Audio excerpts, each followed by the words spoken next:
상가, 5층부터는 아파트를 만들고 3층에 육교를 놓아 각 블록을 연결하고자 했다. 당시로서는 파격적인 발상이었다.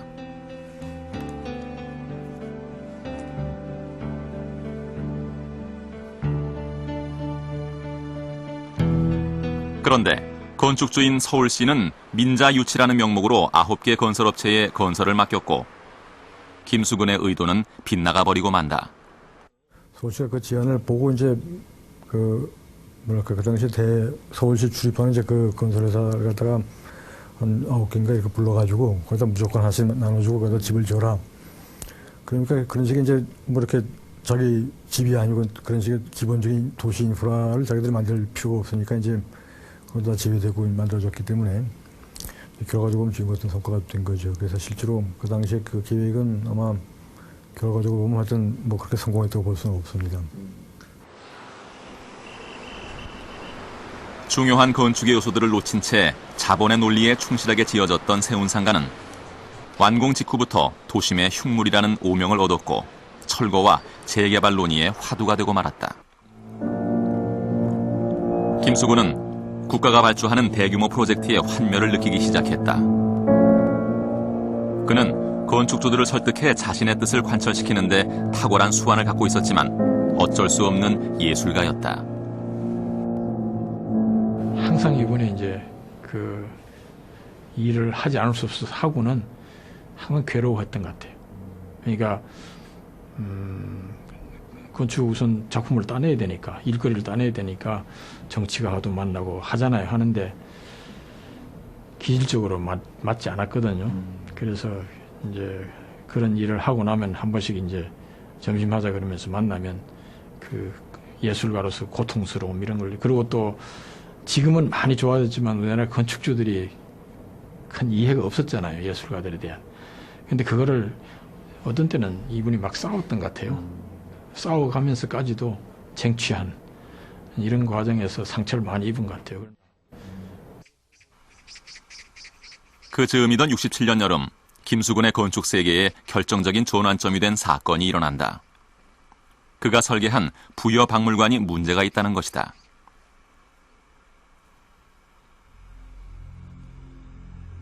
박물관이 완공될 무렵 건물을 둘러본 누군가가 건축 양식이 일본 신사와 같다며 신문사에 고발했고 논쟁이 촉발됐다.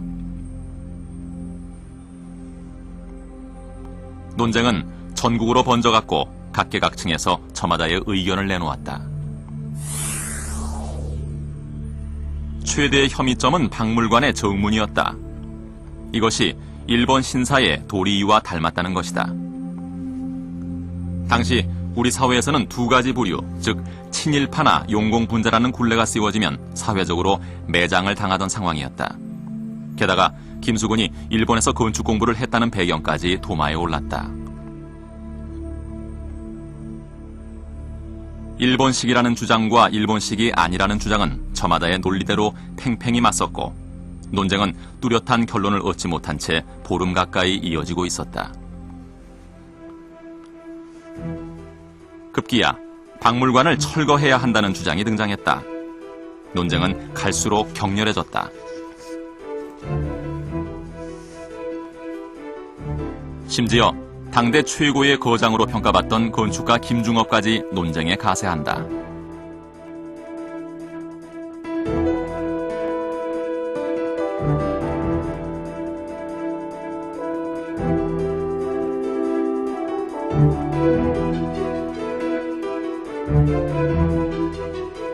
건축을 어떻게 봐야 될 것이냐. 그런 문제가 이제 논쟁의 바탕이었으니까. 다시 말하자면은 일본식의 도리 뭐 이렇게 된 거는 일본 건축이다. 이렇게 단정하는 시각이 있었는데 이 김수근 선생 측은 그게 아니다. 어떻게 건축물이 생긴 거를 가지고 판단하냐. 건축이 담고 있는 여러 가지 사상, 무엇을 만들려고 했느냐. 인간을 위해서 무엇이 거기 들어가 있느냐. 이런 게 가장 그 건축을 판단하는 거지 어떻게 생긴 모양대로 하느냐. 그러니까 스타일로 건축을 보느냐 아니면 내재된 어떤 질서와 내재된 어떤 개념으로 또 인간에 대한 어떠한 배려를 가지고 우리가 건축을 보느냐. 그게 큰 논쟁거리가 된 거죠. 궁지에 몰린 부여박물관 측은 우선 급한불을 끄기 위해 각 분야별 전문가들로 구성된 심의위원회를 급조했다. 심의위원들은 부여박물관 현장을 답사하고 도면까지 면밀히 검토한 후 토론에 들어갔다. 그러나 이들조차도 명확한 결론을 얻을 수 없었다.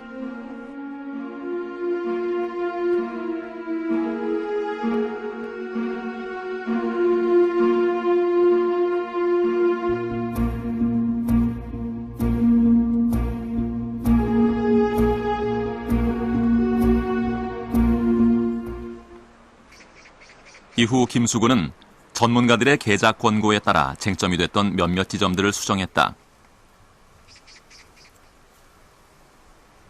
돌출된 부분을 짧게 잘라내고 지붕에는 한식 기와를 씌웠다. 그렇게 그해 여름에 뜨거웠던 논쟁은 일단락됐다.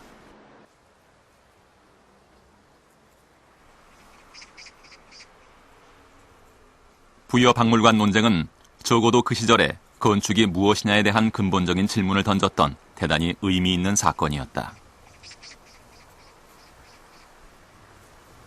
그것은 누구보다 건축가 김수근에게 새로운 건축 언어를 찾아 나서게 해준 계기가 되었다. 진짜 우리 오리지널리티를 자기가 알아야 되겠다. 그것이 건축에 어떻게 들어가 있고 내재되어 있느냐 하는 문제. 그 다음에 두 번째는 그것을 어떻게 우리 생활에 맞는 당시의 현대라는 개념, 지금 우리 저도 현대지만은 당시 생활에 맞는 걸로 어떻게 해야 되겠느냐. 그러니까 기와지붕과 뭐 처가지붕의 문제가 아니라 그걸 어떻게 실제 인간 생활에 맞도록 건축가가 어떻게 해야 되겠느냐 하는 방법론 두 가지가 굉장히 자기 건축의 중요한 부분이었을 것 같아요. 그래서 그 다음부터 태도가 굉장히 많이 바뀐 거죠. 김수근은 3년 동안의 공백기를 가지면서 한국 전통미의 본질을 탐구하기 시작했다. 그는 서양 건축의 조형미와 상징성에서 벗어나 한국 전통 건축의 정신과 공간 구성에 눈을 돌렸다. 이 시기 김수근에게 결정적인 도움을 준 스승은 당시 국립중앙박물관장 최순우였다. 최순우는 한국 전통예술의 조예가 깊은 사람이었다. 그는 김수근을 데리고 다니며 각 지방의 전통 사찰과 초가집, 한옥을 보여주었다.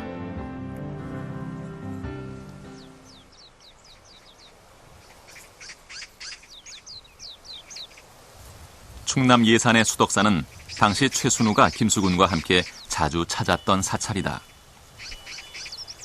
최순우는 여러 날 동안 몇 번씩이나 제자를 이곳에 데리고 와서는 제자에게 그저 말없이 이 공간을 보여주었다.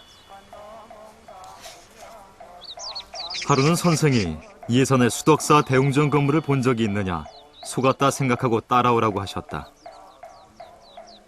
나를 그곳에 데려다 주시고는 그 대웅전과 나 사이에 일어나는 반응과 대화를 엿보시고 계시던 모습이 지금도 생생하게 떠오른다. 별다른 설명도 구체적인 지적도 하지 않으면서 젊은 건축가의 눈을 키워주신 것이다.